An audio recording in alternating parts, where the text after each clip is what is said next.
These surahs, they keep bringing up two subjects. What two subjects? Qur'an and Judgment Day. Now you'll understand why. Because the coming of the Qur'an is the biggest indication that the only thing left now to come from God is Judgment Day. The one major thing that had to come from Allah is the Qur'an. The next major thing that has to come from Allah now is Judgment Day. That's it. That's it. The last time the legion of angels came to deliver the Qur'an. The next time the legion of angels come, it's going to be to deliver Judgment Day. Right? وَنُزِّلَ الْمَلَائِكَةُ تَنزِيلًا. Now we get to the second ayah. لَيْسَ لِوَقْعَتِهَا كَاذِبًا. It has a few meanings. Let me first translate this ayah for you, okay? There's multiple translations possible. In fact, I think I wrote some of them here. There will be no person left able to speak an untruth about it. When it happens, when the incident, the ultimate incident actually happens, there will be no person left able to speak an untruth about it. Another interpretation could be, there will be no slowing down or obstructing it. Kadhiba, another meaning of kadhiba is to slow down or to obstruct. Like, oh, this major event is happening, let's do something that slows down the progress. Like an army is advancing, let's put some obstacles in their path. You won't be able to put any obstacles in the path of the coming of Judgment Day. So let's read some of the notes from these remarkable scholars. Al-lamu fi liwaqtiha lamu tawqit. So this lam, liwaqatiha, for those of you that are a little bit Arabic students, the lam here refers to time, at the time of. So this is used, for example, aqimis salata liduluki shams, or lamma ja'a Musa limiqatina, at the time of our meeting. So the lam is being used for at the time of. This is an important side note for those of you that are interested in like, oh no, I want to really understand the Qur'an. I want to get a word for word dictionary of the Qur'an. Laysa has a meaning, li has a meaning, waqa'ati has a meaning. Wrong. Absolutely wrong. Lam can have like 50 meanings. And if you learn one meaning and you think that's what it means every time you see a lam, you've got yourself a problem. But why is that? Why does it have so many meanings? It's so confusing. Oh yeah? Oh yeah? You don't have that problem in English? You don't have the problem of the same word having multiple meanings in English? You don't say something like screen, or let's say a journal. When an accountant says, I finished the journal, he's not talking about his personal emotions.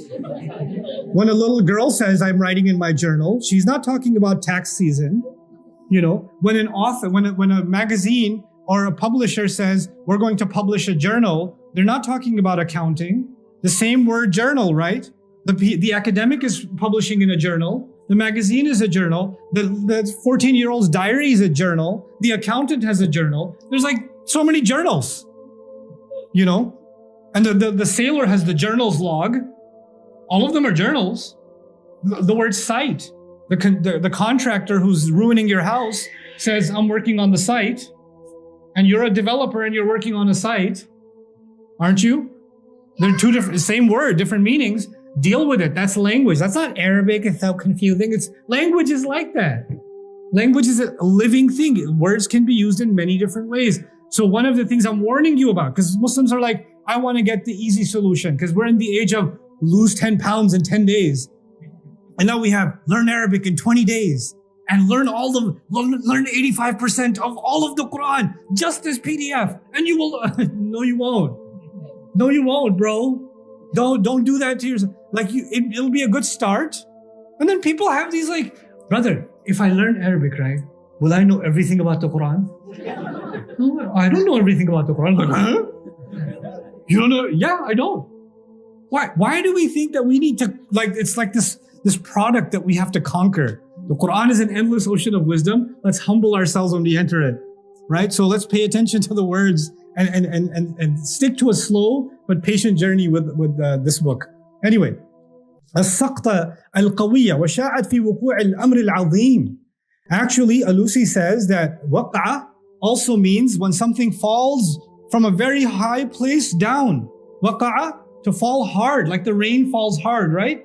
So he says it's gonna fall hard, and that's why it was used for some serious matters. Waqa'a was not just used for any incident. Like if you were talking to your friend and then your other friend says, what did they say? What did they say? What was the waqi'ah? That's not a waqi'ah. But if there was a bomb that was dropped in a war zone, or if some major event happened, or an earthquake happened, or a tsunami happened, that's a waqi'ah. Serious incident, some really heavy thing that falls. وَقَدْ تُخَصُّ بِالْحَرْبِ. It's also actually in Arabic literature, he argues, it was used particularly for wars, major wars. As if by using the word al-waqi'ah, Allah is saying Allah is bringing His war to His enemies. People who rejected Him, that wanted to declare war on Him, right? He says, okay, you've had your turn to wage your war on me, my turn.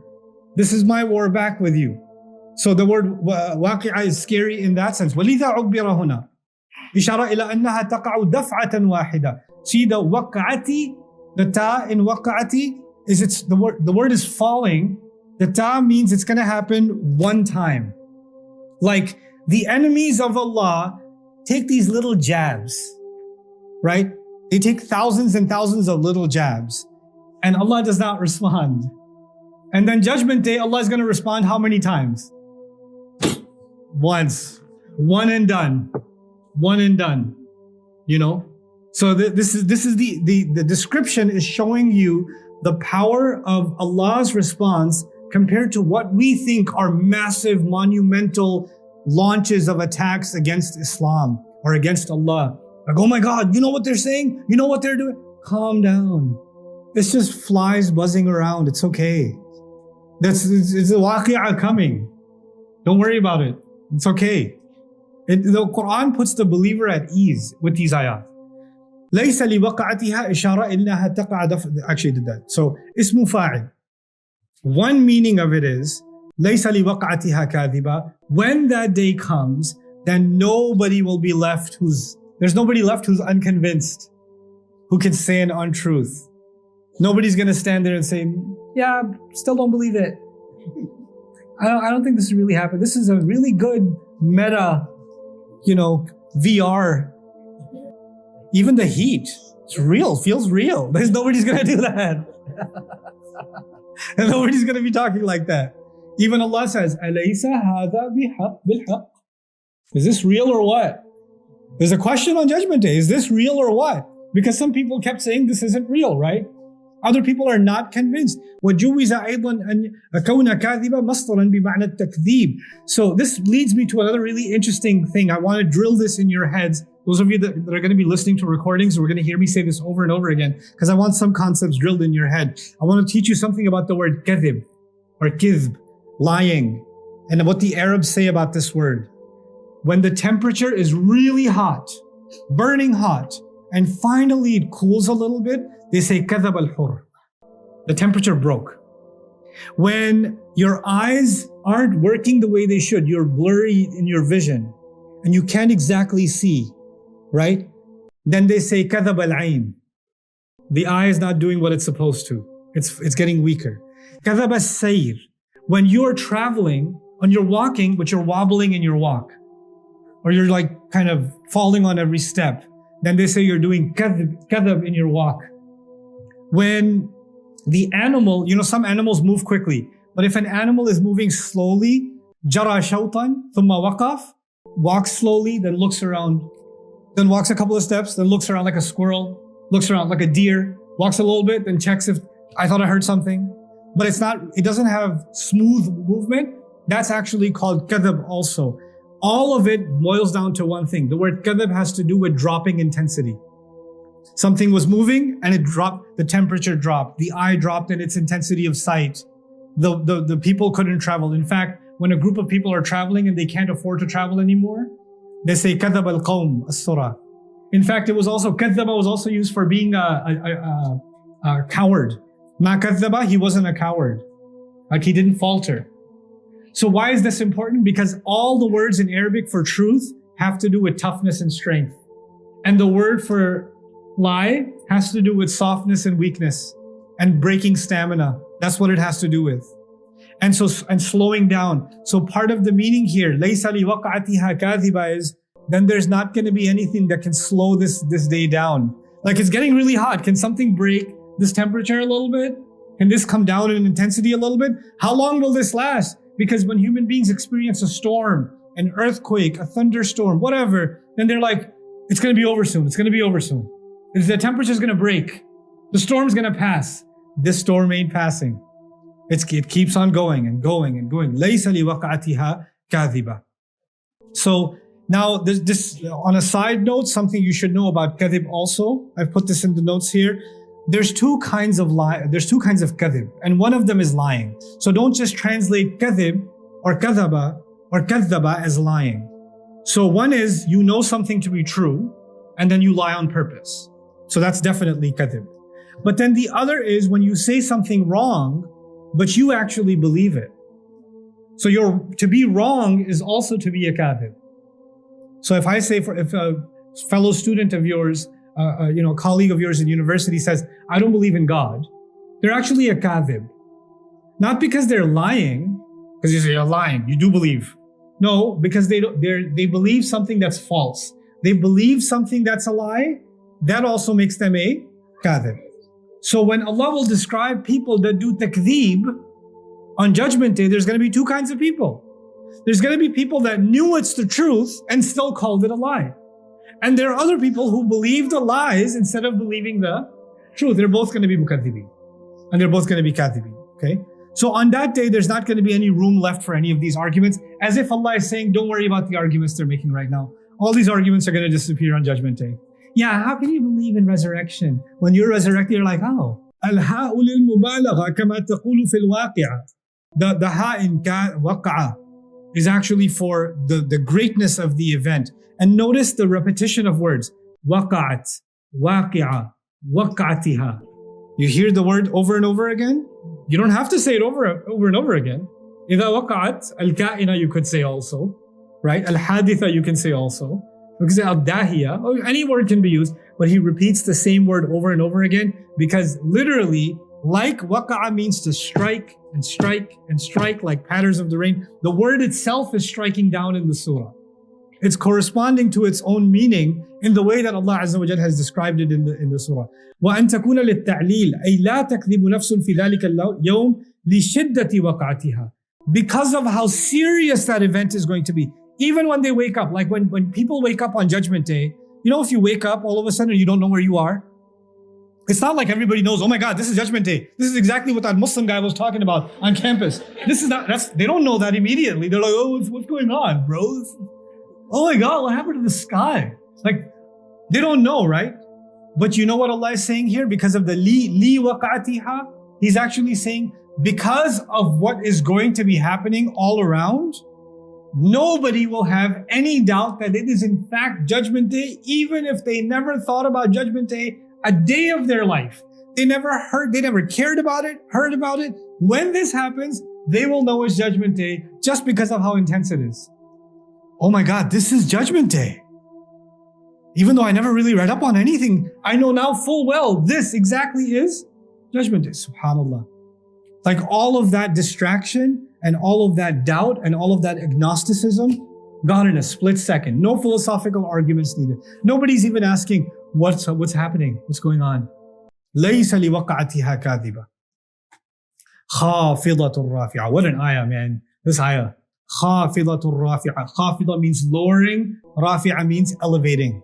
Okay? So let's dig into both of these words. The first word is خَافِضَة. It comes from خَفْض. الْخَفْضُ الْمُطْمَئِنُّ مِنَ الْأَرْضِ. Depressed land. Depressed land doesn't mean sad land. It means low elevation. Yeah? Depressed land. It is considered the antonym of rafa, high land. Humbling a camel down. When the camel's head is put down, they say at-tafkhid, at-takhfid. This is also used for when you're humble to someone. خَفَضَ لَهُ جَنَاحَهُ. Like the ayah, وَخْفِضْ لَهُمَا جَنَاحَ الذُّلِّ مِنَ الرَّحْمَةِ. The expression used for parents. To humble yourself, to lower yourself. So the first meaning is something, this day itself, the waqi'ah is going to be a khafidah. So waqi'ah is feminine, khafidah is feminine. So khafidah is a description of waqi'ah. So then what this means is that day is going to be something that brings down. And then rafi'ah means the easy meaning. Rafi'ah means elevation. So it will bring down and it will elevate. Okay, or it will humble and it will honor. Because khafd also means humbling, right? So it will humble some people and it will honor some people. So let's see how Alusi and some others talked about this. تقديم الخفض على الرفع رفع لتشديد التهويل. He says lowering was mentioned before elevating to make us scared. Because elevating is positive and lowering is negative. He started with the negative. أو بيانا لما يكون يومئذ من حط الأشقياء إلى الدركات ورفع السعداء إلى درجات الجنة. Allah. He says, or Allah is describing that day how people that are miserable are going to keep getting lower and lower and lower and lower on Judgment Day, and people that believe are going to be happy, and their happiness and their joy is going to keep on what? Elevating. So as the moments of Judgment Day pass, every moment passing increases their happiness. خافضة رافعة صفتان للنفس الكاذبة. This is a secondary opinion that Razi mentioned. You see that cute little star there in my presentation? That's when somebody says something special. I put a little sticker there. But this is kind of a unique opinion that he has. I thought it was pretty cool. He says these are describing not the day of judgment. The lowering and the elevating is not describing Judgment Day. It's actually describing kadhiba, the person who was no longer able to lie. Remember the second ayah was, nobody will be able to lie on that day. No one will disbelieve on that day. And he's saying the disbeliever is being described. The liar is being described as the one who lowers and the one who elevates. Now, what does that mean? That actually means that when someone's lying, they try to use the low and high pitch of their voice to try to sound more convincing, right? They try to dramatize their speech to try to make it more convincing. It's as if Allah is saying on Judgment Day, nobody will be left that will be making eloquent speeches of highs and lows to be able to make a case about Judgment Day or against Judgment Day. All of this draminess will be gone. والخفض والرفع يستعملان عند العرب في المكان والمكانة والعز والمهانة. And lowering and elevating among the Arabs was used for station, for position, for dignity, for humiliation. So lowering is humiliation. Raising is honoring. So that day itself is a day that will bring about humiliation, and that day will bring about honoring. وَالْخَافِض وَالرَّافِعَ عَلَى الْحَقِيقَةِ إِنَّمَا هُوَ اللَّهِ. But actually the one who lowers and the one who elevates is Allah Himself. This is a concept called majaz aqli. These are weird, complicated concepts in balagha books, but I'm going to make it super easy for you. If I say, for example, the masjid held an event. The masjid held an event. Technically, it wasn't the masjid, it was the youth of the masjid, it was the committee of the masjid, it was the volunteers of the masjid. The masjid itself is a building, it didn't hold anything. It just chilled out on stationary, did nothing. But I gave credit to the masjid, but actual credit goes to who? All the people that were involved, right? But for short, what did I say? The masjid held, and everybody understands. Nobody believed that the door got up and did something. You guys know what that means, right? This is called majaz aqli. So another example of that is if I say the government built a new highway. The government built, or they say in some countries, the king built a new highway. I'm pretty sure the king did not build the new highway. Okay? There were people that were sweating in the day and barely getting by that were building that highway. But in the end, what do we say? The king built the highway. Why? Because the king paid for them, the king commanded them, the king commissioned them, the king authorized them. In the end, it wouldn't have happened without the king. But then behind the king was an entire system that built the highway, right? So he's saying Judgment Day is going to lower and Judgment Day is going to elevate. But actually, it's not Judgment Day that's lowering and elevating. Who's doing the lowering and elevating?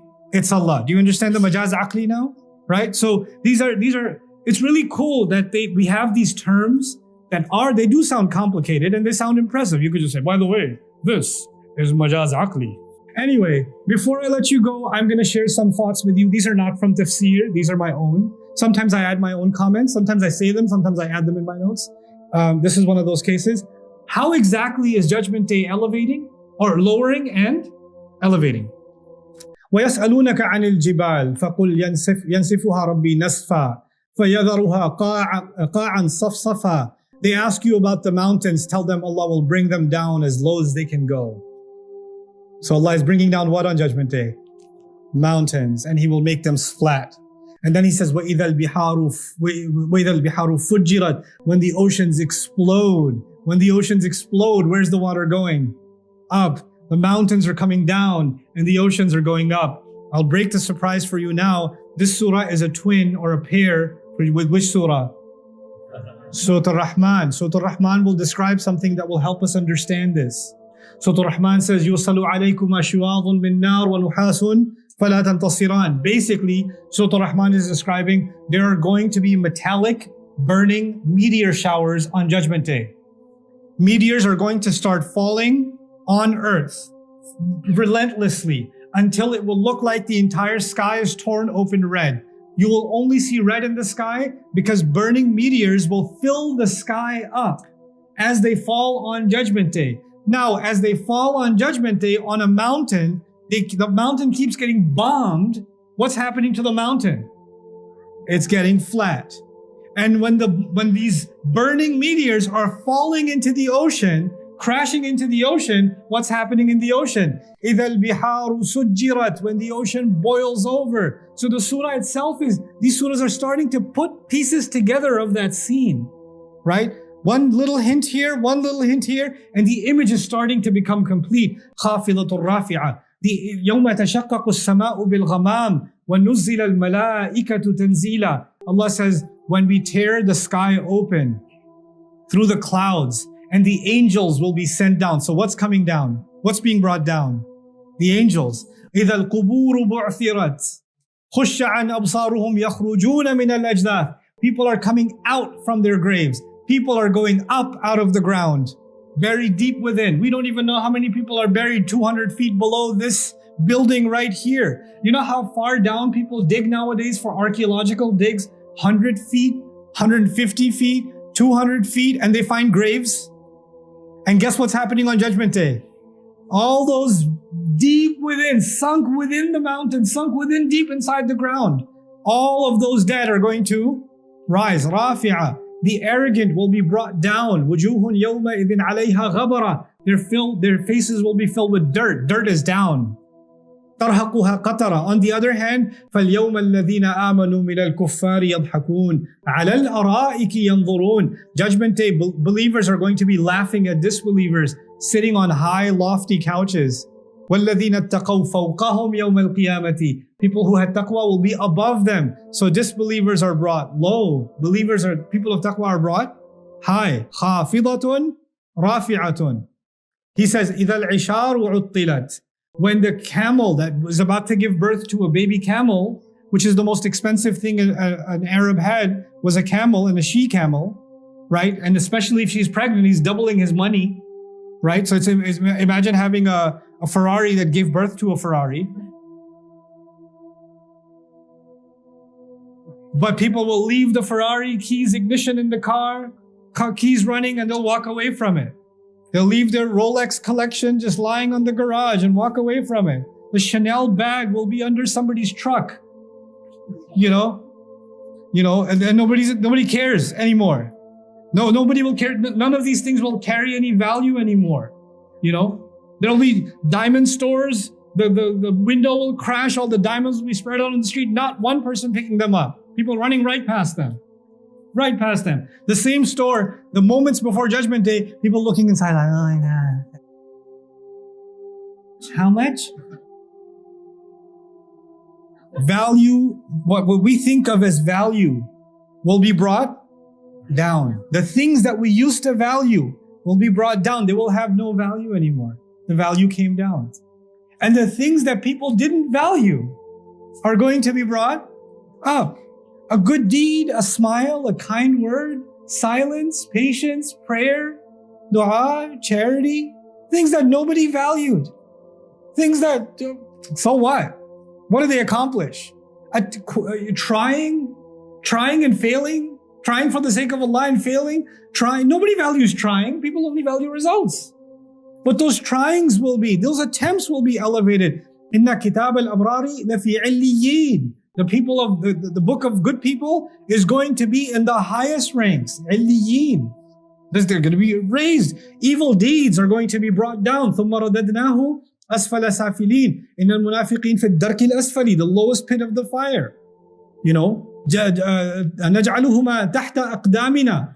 Give us our old people that misguided us. We want to put them under our feet. And what does Allah say about believers? مَنْ يَأْتِهِ مُؤْمِنًا قَدْ عَمِلَ الصَّالِحَاتِ فَأُولَٰئِكَ لَهُمُ الدَّرَجَاتُ الْعُلَى. Whoever comes before Allah as a believer and that had already done some good deeds, then those are the people that will have high ranks. خَافِضَةٌ رَافِعَةٌ. Two words. And then look at how much is captured inside them. Like He says, يَوْمَ يَفِرُّ الْمَرْءُ مِنْ أَخِيهِ وَأُمِّهِ وَأَبِيهِ وَصَاحِبَتِهِ وَبَنِيهِ. A person will run from their brother, mother, father, spouse, children. They'll run away from all of them because they're like, there's something more important. I don't care about any of you. شَأْنٌ يُغْنِيهِ. There's a situation I got right now that makes me not care about any of you. On the other hand, يَوَدُّ الْمُجْرِمُ لَا يَفْتَدِي مِنْ عَذَابِ يَوْمِئِذٍ بِبَنِيهِ وَصَاحِبَتِهِ وَأَخِيهِ وَفَصِيلَتِهِ الَّتِي تُؤْوِيهِ وَمَنْ فِي الْأَرْضِ جَمِيعًا. A criminal will come before Allah on Judgment Day. Allah says He will try to ransom. What can I pay you? Ya Allah, just what can I pay you to be saved? Here, take my children. Okay, take my wife too. Take my brother. Take my extended family. Take my mom, take my dad, take my brothers, take my sisters, take my kids, take my nephew, grandson, take everybody. You know what? Ya Allah, just this rest of the population of the earth, take them. وَمَنْ فِي الْأَرْضِ جَمِيعًا. Take everyone on the earth. Ya Allah, let them burn in hell. Can I go? I offer you. وَمَنْ فِي الْأَرْضِ جَمِيعًا ثُمَّ يُنْجِيهِ. You know what's happened? Everyone you loved, not just everything you loved, everyone you loved, their value is brought down. The people are like, people ask all kinds of fun questions. Like some ladies have a lot of concerns about men having, hur in Jannah. There's going to be hur in this surah. Sorry, ladies. Right? And they're like, my husband, if he's going to have hur, then...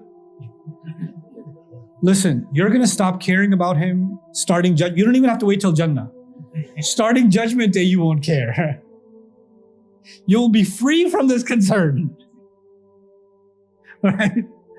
And Allah will take care of everyone's emotions. But here Allah describes the things that we value so much now. And then on the flip side, ill feelings. Like there were some bad feelings we had that were elevated. Like you had a grudge with somebody. That was elevated. There was a conflict. You could never fix it. Every time you tried to fix it, it got worse. Allah says, وَنَزَعْنَا مَا فِي صُدُورِهِم مِّنْ غِلٍّ إِخْوَانًا عَلَى سُرُرٍ مُتَقَابِلٍ.